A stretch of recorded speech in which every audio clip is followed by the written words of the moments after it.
എല്ലാവർക്കും നമസ്കാരം. ഇന്ന് നമുക്ക് തക്കാളി കൊണ്ട് അടിപൊളിയായിട്ടുള്ള ഒരു സൈഡ് ഡിഷിൻ്റെ റെസിപ്പി നോക്കാം. ഒരു തക്കാളി പച്ചടിയാണ്. ഇത് ചോറിനും ചപ്പാത്തിക്കും ഒക്കെ സൈഡായിട്ട് കഴിക്കാൻ പറ്റിയ നല്ല ടേസ്റ്റ് ആയിട്ടുള്ളൊരു കറിയാണ്. അപ്പോൾ എല്ലാവർക്കും ഇഷ്ടപ്പെടും. കൊച്ചുമക്കൾക്കൊക്കെ ചോറ് കൊടുക്കാനും ഒക്കെ വളരെ ടേസ്റ്റ് ആയിട്ടുള്ളൊരു അടിപൊളി കറിയാണ്. അപ്പോൾ നമ്മുടെ ചാനൽ ഇതുവരെ സബ്സ്ക്രൈബ് ചെയ്തിട്ടില്ല എന്നുണ്ടെങ്കിൽ സബ്സ്ക്രൈബ് ചെയ്തതിന് ശേഷം ആ ബെല്ലൈക്കൺ കൂടി ഒന്ന് പ്രസ് ചെയ്യണം. അപ്പോൾ നമുക്ക് അധികം താമസിയാതെ ഈ ഒരു തക്കാളി പച്ചടി എങ്ങനെയാണ് തയ്യാറാക്കിയെടുക്കുന്നത് നോക്കാം. അപ്പോൾ ഞാനിവിടെ 2 വലിയ തക്കാളി എടുത്തിട്ടുണ്ട്. അത് ഇതുപോലെ ചെറിയ കഷ്ണങ്ങളാക്കി ഒന്ന് മുറിച്ച് വെച്ചിട്ടുള്ളതാണ്.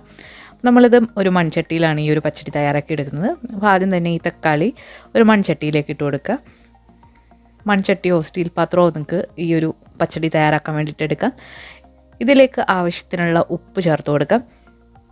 നമ്മൾ ആദ്യം ഈ തക്കാളി ഒന്ന് വേവിച്ചെടുക്കാനായിട്ട് പോവുകയാണ്. അപ്പോൾ ആദ്യം ഉപ്പും അതുപോലെ തന്നെ കുറച്ച് കറിവേപ്പില, അതുപോലെ ഇതിലേക്ക് കുറച്ച് മഞ്ഞൾപ്പൊടി, മുളക് പൊടി ഇട്ട് കൊടുക്കുന്നുണ്ട്. മഞ്ഞൾപ്പൊടി ഒരു 1/4 ടീസ്പൂൺ മഞ്ഞൾപ്പൊടി മതിയാകും.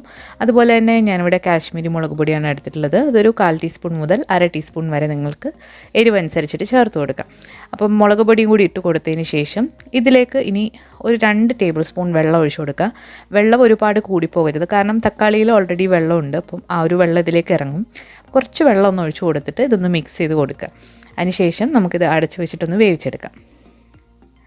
അപ്പോൾ ചട്ടിയിൽ ഇങ്ങനെ പതുക്കെ തക്കാളി കുക്ക് ചെയ്തെടുക്കുന്നതാണ് നല്ല ടേസ്റ്റ്. ഇത് വേണമെന്നുണ്ടെങ്കിൽ നിങ്ങൾക്ക് കുക്കറിലിട്ട് 2 വിസിലടിച്ചും എടുക്കാവുന്നതാണ്. കുക്കറിനെക്കാട്ടിലും ടേസ്റ്റ് എപ്പോഴും നമ്മളിങ്ങനെ ചെയ്യുമ്പോഴാണ്. അപ്പോൾ തക്കാളി ഒന്ന് വേവുന്ന സമയം കൊണ്ട് നമുക്കിതിലേക്ക് വേണ്ട അരപ്പൊന്ന് തയ്യാറാക്കിയെടുക്കാം. അപ്പോൾ അതിന് വേണ്ടിയിട്ട് ഞാനിവിടെ ഒരു 1/4 മുറി തേങ്ങ ചിരകിയത്, ഒരു ചെറിയ കഷ്ണം ഇഞ്ചി, നല്ല എരിവുള്ളൊരു പച്ചമുളക്, അതുപോലെ തന്നെ ഒരു 1/4 ടീസ്പൂൺ ജീരകം, അതുപോലെ തന്നെ പച്ചടി ആയതുകൊണ്ട് നമ്മളിതിലേക്ക് ഒരു 1/4 ടീസ്പൂൺ കടുക് കൂടി അരച്ച് ചേർക്കുന്നുണ്ട്. അപ്പോൾ ഇതിനി കുറച്ച് വെള്ളം കൂടി ഒഴിച്ചതിന് ശേഷം നമുക്ക് മിക്സിയുടെ ചെറിയ ജാറിലിട്ട് നന്നായിട്ടൊന്ന് അരച്ചെടുക്കാം.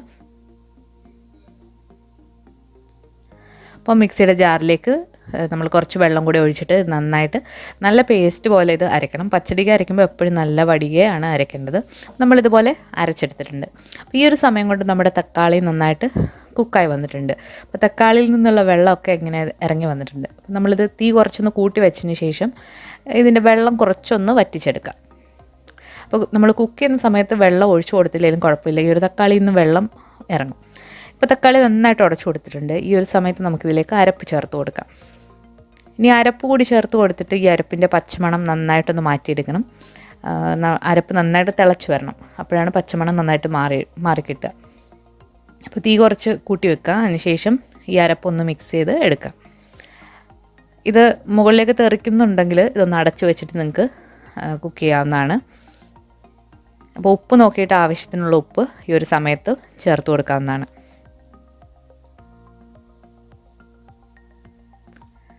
ഇപ്പോൾ ഇത് നന്നായിട്ട് തിളയൊക്കെ വന്നിട്ടുണ്ട്. അതുപോലെ തന്നെ നമ്മുടെ പച്ചടി ചെറുതായിട്ടൊന്ന് കുറുകി വന്നിട്ടുണ്ട്.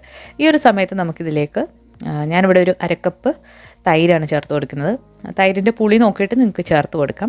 അപ്പോൾ തൈരിൽ കട്ടകളൊക്കെ ഉണ്ടെങ്കിൽ ഒന്ന് സ്പൂൺ വെച്ചോ ഫോർക്ക് വെച്ചോ ഒന്ന് അടിച്ചിട്ട് ഇതിലേക്ക് ഒഴിച്ചു കൊടുക്കുക. അപ്പോൾ നമ്മൾ തൈര് ചേർത്ത് കൊടുത്തു കഴിഞ്ഞാൽ ഇത് ഒരുപാടങ്ങ് ചൂടാക്കി എടുക്കരുത്. ജസ്റ്റ് ഒന്ന് ചൂടായി വരുമ്പോഴത്തേക്ക് നമുക്ക് തീ ഓഫ് ചെയ്യാം. ഇനി ഇതിലേക്ക് നമുക്ക് കടുക് താളിച്ചിടണം. അപ്പോൾ കടുക് താളിക്കാൻ വേണ്ടിയിട്ട് ഞാനിവിടെ കടുകും വറ്റൽമുളകും കറിവേപ്പിലയാണ് എടുത്തിട്ടുള്ളത്. വെളിച്ചെണ്ണയിൽ ഇതുപോലെ ഒന്ന് മൂപ്പിച്ചിട്ട് ഇതിലേക്ക് ഒഴിച്ചു കൊടുക്കുക. കുറച്ചധികം കടുക് ഈ ഒരു പച്ചടിയിലിടുന്നത് നല്ലതാണ്. എന്നിട്ട് നന്നായിട്ട് ഇളക്കി കൊടുക്കാം. അപ്പോൾ വളരെ ടേസ്റ്റി ആയിട്ടുള്ള അടിപൊളി തക്കാളി പച്ചടി ഇവിടെ റെഡി ആയിട്ടുണ്ട്. ഈ ഒരു തക്കാളി പച്ചടി അടുത്ത ദിവസം ആകുമ്പോഴത്തേക്കാണ് ഒന്നുകൂടെ ടേസ്റ്റ്. അതുപോലെ ചോറിൻ്റെ കൂടെയും ചപ്പാത്തിയുടെ കൂടെയൊക്കെ കഴിക്കാനായിട്ട് നല്ല ടേസ്റ്റിയാണ്. അപ്പോൾ 2-3 ദിവസമൊക്കെ ഇത് ഉണ്ടാക്കി വെച്ചാൽ ഇരിക്കും. അപ്പോൾ ഈ ഒരു സമയത്ത് നിങ്ങൾ തീർച്ചയായിട്ടും ഈ ഒരു രീതിയിലൊന്ന് തയ്യാറാക്കി നോക്കണം. എല്ലാവർക്കും ഇഷ്ടപ്പെടും. അതുപോലെ ഈ വീഡിയോ ഇഷ്ടമായിട്ടുണ്ടെങ്കിൽ ലൈക്ക് ചെയ്യാനും ഷെയർ ചെയ്യാനും മറക്കരുത്. അതുപോലെ നമ്മുടെ ചാനൽ സബ്സ്ക്രൈബ് ചെയ്തിട്ടില്ല എന്നുണ്ടെങ്കിൽ സബ്സ്ക്രൈബ് ചെയ്യാനും മടിക്കരുത്. പുതിയൊരു റെസിപ്പി വീഡിയോ ആയിട്ട് നമുക്ക് വീണ്ടും കാണാം. താങ്ക്